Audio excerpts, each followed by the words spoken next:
Malampuzha dam ഉദ്യാന നവീകരണ പ്രവർത്തനങ്ങളിൽ അപാകതയെന്ന് പരാതി. കേന്ദ്ര ടൂറിസം വകുപ്പ് അനുവദിച്ച 75.77 കോടി രൂപ ഉപയോഗിച്ച് സംസ്ഥാന ടൂറിസം വകുപ്പ് നടത്തുന്ന നവീകരണ പ്രവർത്തനങ്ങളിലാണ് അപാകത ആരോപിച്ച് നാട്ടുകാർ രംഗത്തെത്തിയിരിക്കുന്നത്. ഉദ്യാനത്തിലെ മതിലിന്റെ നിർമ്മാണം ഉൾപ്പെടെ കൃത്രിമം എന്നാണ് നാട്ടുകാരുടെ വിമർശനം.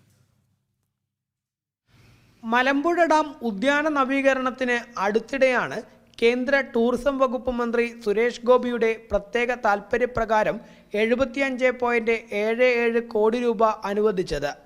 സംസ്ഥാന ടൂറിസം വകുപ്പിന്റെ നേതൃത്വത്തിൽ ഉദ്യാനത്തിൽ നവീകരണ പ്രവർത്തനങ്ങൾ പുരോഗമിക്കുന്നുമുണ്ട്. എന്നാൽ നവീകരണ പ്രവർത്തനങ്ങളുടെ ഭാഗമായി നിർമ്മിച്ചിരിക്കുന്ന മതിൽ അടിത്തറ പോലും നിർമ്മിക്കാതെ പഴയ അടിത്തറയിൽ കെട്ടിപ്പൊക്കുകയാണ് ചെയ്തിരിക്കുന്നത് എന്നും ഇത് ഭാവിയിൽ വലിയ അപകടം സൃഷ്ടിക്കുമെന്നും നാട്ടുകാർ പറഞ്ഞു. ആദ്യത്തെ വർക്ക് നടക്കുന്നത് വെളിയിലെ മതിലാണ്. ഈ വെളിയിലെ മതിൽ പറഞ്ഞാൽ നേരത്തെ മതിലിനകത്ത് ഗ്രില്ലാണ്, അതിന് വെയിറ്റ് ഇല്ല. അടിയിൽ അസ്ഥിവാരം കയറാതെ തുടക്കത്തിൽ തന്നെ ജനിക്കുന്നത് മുള്ള് എന്ന് പറഞ്ഞ പോലെയുള്ള കള്ളപ്പണി എന്നുള്ളതാണ് ഞങ്ങൾ വിശ്വസിക്കുന്നത്. മതിൽ വീണുകൊണ്ട് കേരളത്തിനകത്തും കേരളത്തിൽ നിന്ന് പുറമേയും മതിൽ വീണ് മരണങ്ങൾ സംഭവിച്ചിട്ടുണ്ട്. അത് ഇതാകാൻ പാടില്ല എന്നുള്ളൊരു വിശ്വാസമാണ്. ഊരാളുങ്കൽ സൊസൈറ്റിയാണ് നിർമ്മാണ പ്രവർത്തനങ്ങൾ നടത്തുന്നത്. നിലവിൽ കുട്ടികളുടെ പാർക്കിലുണ്ടായിരുന്ന ടോയ് ട്രെയിൻ ഉൾപ്പെടെ ഉദ്യാനത്തിൽ നിന്നും മാറ്റിയിട്ടുണ്ട്.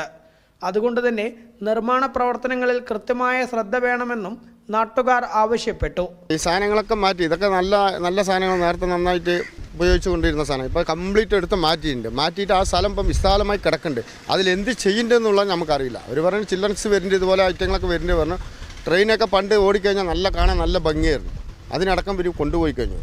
ഇവിടെ നിന്നെല്ലാം എടുത്ത് മാറ്റിക്കഴിഞ്ഞു. ഇനിയിപ്പോൾ അതൊക്കെ ഇനിയിപ്പോൾ വരുമോ എന്നുള്ളതൊന്നും അറിയില്ല. ഇവരിപ്പോൾ തുറക്കും പറയുന്നുണ്ട്. ഇപ്പോൾ തുറക്കുന്നൊന്നും അറിയില്ല. ജനങ്ങൾ ടൂറിസ്റ്റുകാർ ഇവിടെ വന്ന് പാർക്ക് തുറക്കില്ല, തിരിച്ചു പോകും. ഇതൊക്കെയാണ് നടന്നുകൊണ്ടിരിക്കുന്നത് ഇപ്പോൾ ഇവിടെ.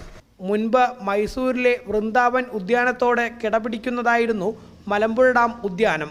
എന്നാൽ പിന്നീട് ഇടത് വലത് സർക്കാരുകൾ തിരിഞ്ഞു നോക്കാതായതോടെ അടിസ്ഥാന സൗകര്യങ്ങൾ പോലുമില്ലാത്ത സ്ഥിതിയിലേക്ക് എത്തുകയായിരുന്നു.